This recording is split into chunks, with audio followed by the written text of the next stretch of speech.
ابھی آپ کو یہ مناظر دکھا رہے ہیں گلگت بلتستان کے۔ نگراں وزیر اعظم انوار الحق کاکڑ یہاں پر موجود ہیں اور امراض قلب کا اسپتال ہے جس کا وہ افتتاح کر رہے ہیں۔ یا ذی الجلال والاکرام، اس اسپتال کو مریضوں کی شفا کا ذریعہ بنا، اور جن جن لوگوں نے یا اللہ اس اسپتال کے بنانے میں کردار ادا کیا ہے ان کی غیب سے مدد فرما۔ اللہم احسن عاقبتنا فی الامور کلها واجرنا من خزی الدنیا وعذاب الاخرہ، وصلی اللہ تعالی علی خیر خلقہ محمد وعلی آلہ واصحابہ اجمعین برحمتک یا ارحم الراحمین۔ گلگت کے یہ مناظر آپ کو دکھا رہے ہیں۔ نگراں وزیر اعظم انوار الحق کاکڑ جو کہ 2 روزہ گلگت کے دورے پر موجود ہیں، امراض قلب کے اسپتال کے دورے پر وہ اس وقت پہنچے ہیں اور انہوں نے اسپتال کا افتتاح کر دیا ہے۔ اس موقع پر دعا کی گئی اور اس وقت انوار الحق کاکڑ یہاں پر موجود ہیں۔ گزشتہ روز بھی انوار الحق کاکڑ کی جانب سے یہاں ایک مصروف دن گزارا گیا اور آج گلگت میں انہوں نے امراض قلب کے اسپتال کا افتتاح کر دیا ہے۔ اسپتال کا انہیں دورہ بھی کرایا جائے گا اور مختلف شعبہ جات انہیں دکھائے جائیں گے۔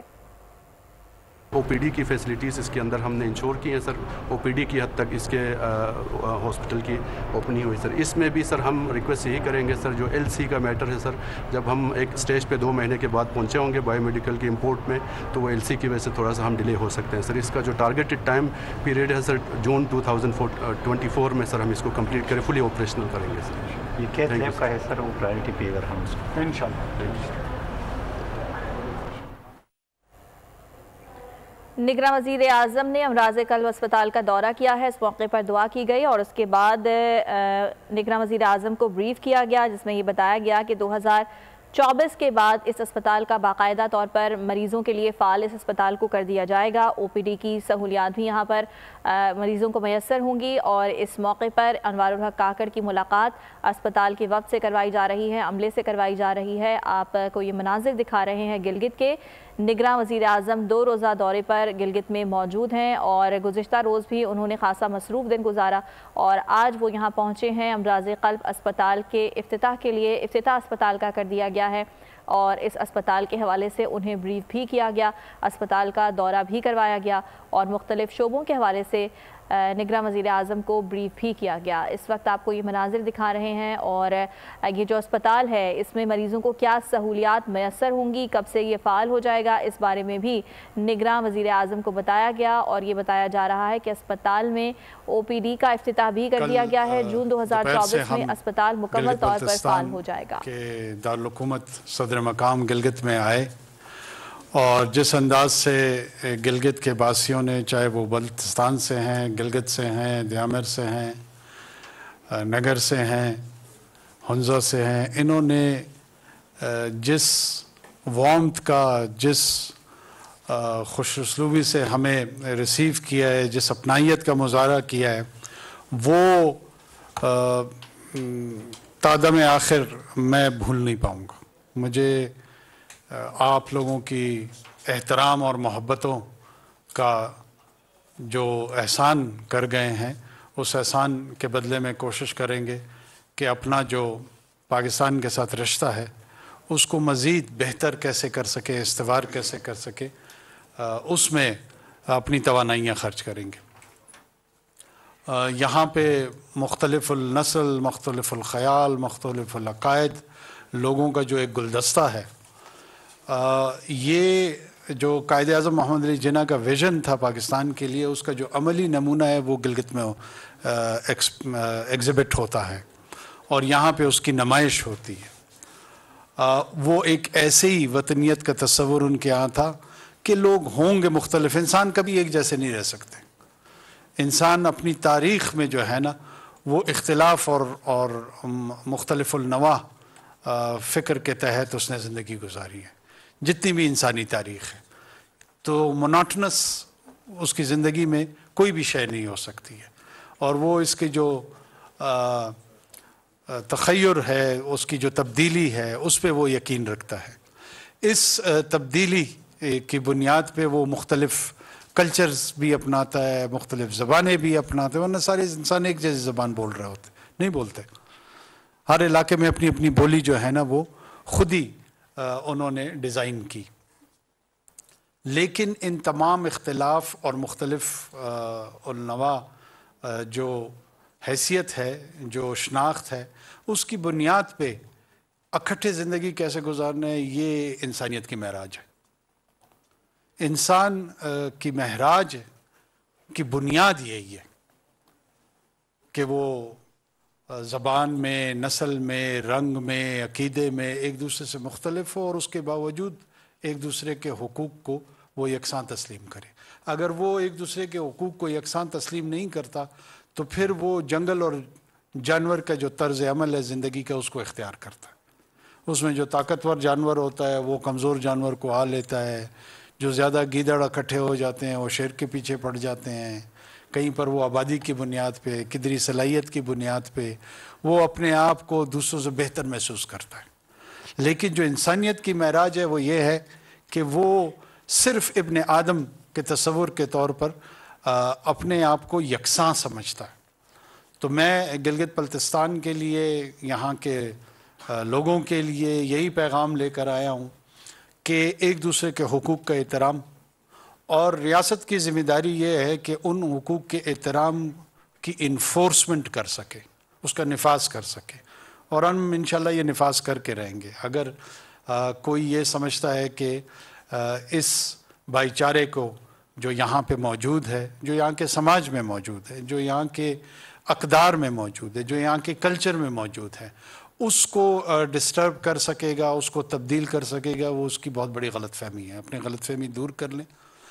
ہمارے ہاں قربتیں زیادہ ہیں، دوریاں کم ہیں، اور جو دوریاں خدا نخواستہ کسی بھی غلط فہمی کی بنیاد پر اگر سامنے آئی ہیں یا لائی گئی ہیں، ان کو بھی حکمت کے ساتھ، ہمت کے ساتھ انشاءاللہ ہم کوشش کریں گے کہ دور کریں۔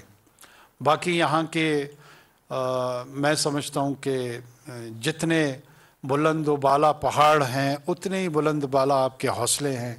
یہ پہاڑوں کے جو مسکین ہیں، یہاں پہ جو آپ لوگوں نے اور آپ کے آبا و اجداد نے جو سکونت اختیار کی ہوئی تھی، اس نے آپ کو ایک مخصوص طرز فکر اور ایک کردار ادا کیا ہے، اور وہ کردار جو ہے نا وقار کا ہے، ڈگنیٹی کا ہے، حسن کا ہے۔ آپ کی اپنی پہچان اور حسن جو ہے نا وہ باقی ماندہ دنیا سے بہت علیحدہ ہے۔ آپ کی تشبیہات علیحدہ ہیں، آپ کے استعارات علیحدہ ہیں، اور ان تمام میں بڑی چاشنی موجود ہے، بڑی خوبصورتی موجود ہے، بڑی کشش موجود ہے، اور باقی پاکستان اور باقی دنیا آپ کی طرف اس کشش ثقیل میں دوڑے چلے آتے ہیں۔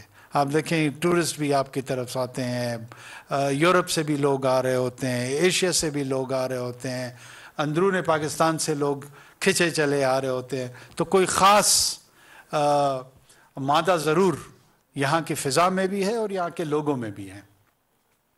ہماری پوری کوشش ہے کہ انشاءاللہ مختلف مواقع، یہاں کے آئینی سوالات ہیں اس پہ بھی ہماری بہت تفصیلی بات چیت دوستوں کے ساتھ ہوئی ہے، چیف منسٹر صاحب کے ساتھ ہوئی ہے، گورنر کے ساتھ، ان کے کابینہ کے ساتھ، اس کے علاوہ جتنے سٹیک ہولڈرز ہیں ان کے ساتھ ہوئی ہے۔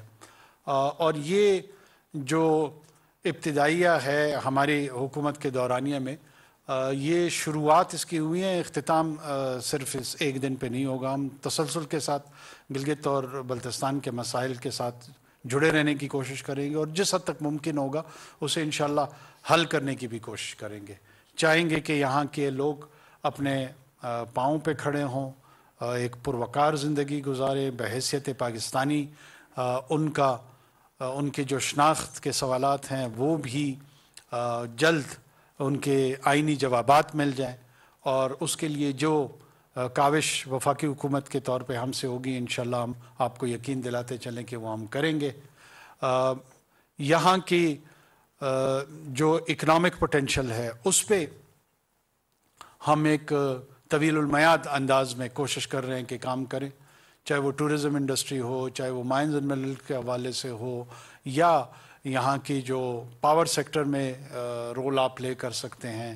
یہاں کا روڈ انفراسٹرکچر جو ہے وہ ایک پرائیورٹی پہ ہے۔ ہمارے ساتھ ہمارے فیڈرل منسٹر ساتھ ہیں، انہوں نے بہت فوکس ہو کر جو میجر چیلنجز ہیں وہ شاہراہوں کے حوالے سے یا ٹنلز کے حوالے سے ہیں، ان کی فنڈنگز کے حوالے سے ہیں، یہ تمام چیزیں زیر غور آئیں، اور امید کرتے ہیں کہ اس کو ہم آگے ایسے انداز میں لے کے جائیں گے جو لوگوں کے لیے اطمینان کا باعث ہوگا. بہت شکریہ. تشویشناک ہے اور آپ سب کو معلوم ہے سر اس وقت پورے پاکستان میں کیا پوری دنیا کا میڈیا اس میں چیخ رہا ہے. تو یہاں حالات بہتر نہیں ہیں سر. آپ کے دورے سے لوگوں کی بڑی امیدیں وابستہ ہیں کہ آیا آپ کے دورے کے موقع پر کیا فیصلے کیے گئے اس صورتحال کو بہتر کرنے کے لیے. 4G سروس بھی 12 روز سے بند ہے. تو یہاں کا نظام بالکل مفلوج ہے سر. اسٹوڈنٹ اس میں متاثر ہیں, عام ٹورسٹ متاثر ہیں سر. ٹورزم کو شعبہ جو ہے بہت تباہ ہو گیا ہے. تو ساتھ ساتھ میں یہ بھی کہوں گا سر یہاں کے لوگوں کا جو جینا ہے, جو طرز زندگی ہے, وہ کس حد تک مشکل ہے کہ آپ دیکھیں کہ سال میں 8 مہینے تک یہاں 22 گھنٹے کی لوڈ شیڈنگ ہوتی ہے سر روزانہ, اور یہ دن ابھی آنے والے ہیں 22 گھنٹے کی لوڈ شیڈنگ. سو سر اس کے بارے میں پلیز. دیکھیں لا اینڈ آرڈر کے حوالے سے ایک لا ہے, دوسرا آرڈر ہے. اس کے 2 پہلو ہیں. ہمارے ہاں یہی فیصلے ہوئے کہ جو قوانین ہیں ان کا نفاذ ہوگا, اور قانون چاہے کوئی بھی ہو. جو مائنورٹی کے ایسے لوگ دونوں تینوں چاروں اطراف ہو سکتے ہیں جو کہ چند لوگ ہوں گے یا 20 ہوں گے یا میکسیمم میرے خیال میں سینکڑوں ہوں گے, اگر وہ یہ سمجھتے ہیں کہ وہ کسی ایک ایجنڈے پر باقی ماندہ معاشرے کو ہاسٹیج بنا لیں گے تو اس کی اجازت ہم کسی کو بھی نہیں دیں گے. یہ یاد رکھیں. جیسا آپ نے کہا کہ آئینی مسائل پہ تو سیر حاصل بحث ہوئی, لیکن یہاں کا جو سب سے اہم مسئلہ ہے وہ یہاں کی جوڈیشری ہے. سپریم اپیلیٹ کورٹ میں پچھلے 6 سالوں سے کوئی جج اپوائنٹ نہیں ہو رہا, اور جو جب اپوائنٹ کرنے کا جب سلسلہ آتا ہے تو وہ کہا جاتا ہے کہ جی کانا ڈویژن میں 3 کروڑ 4 کروڑ کی بولیاں لگتی ہیں. تو یہ چونکہ وزیر اعظم کی ڈسکریشن ہے کہ وہ سپریم اپیلیٹ کورٹ میں جج اپوائنٹ کریں, تو ان علاقوں میں سستے انصاف کی فراہمی کے لیے کیا آپ مستقبل قریب میں کوئی اپوائنٹمنٹ کریں گے؟ یہ ایشو کل بھی ریز ہوا تھا. میں آپ کو یہ انشور کرا دوں کہ انشاءاللہ بہت جلد آپ اس حوالے سے خوشخبری بھی سنیں گے, اور کوئی بولی نہیں لگے گی. ہم جو ہے نا بولیوں کا گلا گھونٹنے آئے ہیں, بولیاں لگانے نہیں آئے. وزیر اعظم صاحب, گلگت بلتستان مالی بحران کا شکار ہے. یہاں کی جو واحد یونیورسٹی ہے قراقرم یونیورسٹی, گزشتہ کئی روز سے وہاں کے طلباء جو ہیں وہ فیسوں میں اضافے کے خلاف احتجاج کر رہے ہیں. تو کیوں نہ اس گلگت بلتستان کی اس یونیورسٹی کا وفاق جو ہے اس کی سرپرستی کرے, اس کے مالی بحران کو دور کرے. کل رات ہماری وائس چانسلر صاحب سے اس سلسلے میں ملاقات اور بات ہوئی ہے, اور ان کو فائنانس ڈویژن کے ساتھ ہم نے لنک کیا, اور انشاءاللہ اس کے مسائل کو, فائنینشیل مسائل جو ہیں ان کو ہم بالکل سمپیتھیٹکلی ایڈریس کریں گے. نیشنل انٹرسٹ کو نقصان پہنچانے کے لیے جو ایلیمنٹس کام کر رہے ہیں اس وقت گلگت بلتستان میں, شاید دنیا کے جتنے بھی اہم انٹیلیجنس ایجنسیاں ہیں سب کا اثر رسوخ گلگت بلتستان میں ہے, اور کسی نہ کسی شکل میں ان کی موجودگی نظر آتی ہے. تو یہ نیشنل انٹرسٹ کو چیلنج کرنے والے جو بھی ایلیمنٹس ہیں ان کا کلا کما کرنے کے لیے اور ان کو سیدھا کرنے کے لیے کس طرح کے فیصلے کیے گئے ہیں؟ کیا یہ فیصلے ہوں گے یا لک بزی ڈو نتھنگ؟ دیکھیں کن کی پریزنس یہاں ہے انٹیلیجنس آؤٹ فٹس کی یا نہیں ہے, میں آپ کے توسط سے بتاتا چلوں کہ پاکستان کے اندر جو پاکستان کے انٹیلیجنس آؤٹ فٹس ہیں اسی کا اثر ہوگا, اسی کے زیر اثر ہم چیزوں کو انالائز بھی کریں گے, دیکھیں گے بھی, اور اگر کسی نے معاشرے میں جڑنا ہے تو وہ وہی ادارے ہیں جو آپ کے قومی ادارے ہیں. اس کے علاوہ نہ کسی ادارے کی گنجائش ہے, نہ one nation one law one slogan, اور وہ ہے پاکستان. جس کسی کو کسی اور حوالے سے کسی سے کوئی امید ہے یا خوش فہمی ہے یا غلط فہمی ہے وہ دور کر لے تو زیادہ بہتر ہوگا. وزیر اعظم صاحب, آپ گلگت بلتستان آئے, آپ کا بہت شکریہ, لیکن ان خوبصورت وادیوں میں رہنے والے عوام بہت سارے مسائل کے شکار ہیں. خاص کر یہاں پہ 4 ڈسٹرکٹ کے نوٹیفائی ہوئے تھے لیکن اب تک ان پہ امپلیمنٹیشن نہیں ہوئی ہے. کیا آپ کے دور حکومت میں یہ پاسبل ہوگا؟ اور اس کے ساتھ ساتھ سر یہاں پہ PTV کا بیرو آفس نہیں ہے, اگر وہ بھی پاسبل ہو جائے تو سر یہاں کے صحافیوں کے لیے تھوڑی سی آسانیاں ہوں گی. مجھے ایک حوالے سے خوشی یہ ہو رہی ہے کہ ابھی تک جتنے سوالات سامنے آ رہے ہیں ان میں سے کوئی ایسا نہیں ہے جس کے متعلق ہم نے بات نہ کی ہو یا کوئی نہ کوئی فیصلہ نہ کیا ہو. مرتضیٰ سولنگی صاحب میرے ساتھ کھڑے ہیں. PTV کے حوالے سے کل رات ہم نے ان کو انسٹرکشنز دی ہیں, بہت جلد اس کے اسٹیبلشمنٹ, سینٹر کے اسٹیبلشمنٹ کے حوالے سے بھی ڈیسیجن ہوگا, اور ساتھ میں نے ان کو کہا ہے کہ 2 دن کے لیے کم سے کم PTV پہ کوئی ٹاک شو ہو جس میں شینا اور جو بلتی لینگویج ہے اس کے کوئی ٹاک شوز ہونے چاہیے جو آپ کے یہاں کے معاشی مسائل ہیں، سیاسی مسائل ہیں، کوئی نہ کوئی پلیٹ فارم ہونا چاہیے جو آپ کو لوگوں کو موقع فراہم کر سکے تاکہ وہ زیر بحث ان مسائل کو لے کر آ سکیں. بہت شکریہ. سوال ہے کہ آپ کا تعلق بھی اس پارٹی سے ہے جس نے سب سے پہلے سینٹ میں گلگت بلتستان کو عبوری صوبہ بنانے کے حوالے سے ایک بل بھی سبمٹ کیا تھا، لیکن چونکہ پارلیمنٹ نہیں رہا تو اب آپ وزیر اعظم بھی ہے تو کیا رول پلے کریں گے؟ چونکہ آئینی جو مسئلہ ہے یہ یہاں کا لوگوں کا ایک بڑا ایشو ہے. ہم آئینی سوالات کے جوابات ڈھونڈ رہے ہیں اور انشاءاللہ ان جوابات کو آپ تک بہت جلد پہنچائیں گے. بہت شکریہ. کاکڑ گلگت میں امراض قلب کے ہسپتال. ابھی آپ کو بتا رہے ہیں گلگت سے نگراں وزیر اعظم نے امراض قلب اسپتال کی او پی ڈی کا افتتاح کر دیا ہے اور حکمت اور ہمت کے ساتھ غلط فہمیوں کو دور کریں گے، وزیر اعظم کی جانب سے کہا گیا. اور وہاں کے جو لوگ وہاں پر موجود ہیں ان کی جانب سے گلگت بلتستان کے مسائل وزیر اعظم کے سامنے رکھے گئے اور یہ کہا گیا کہ ہم امید کرتے ہیں کہ ان مسائل کا کوئی حل نکالا جائے گا. سبسکرائب کریں اور بیل دبائیں تاکہ کوئی خبر رہ نہ جائے.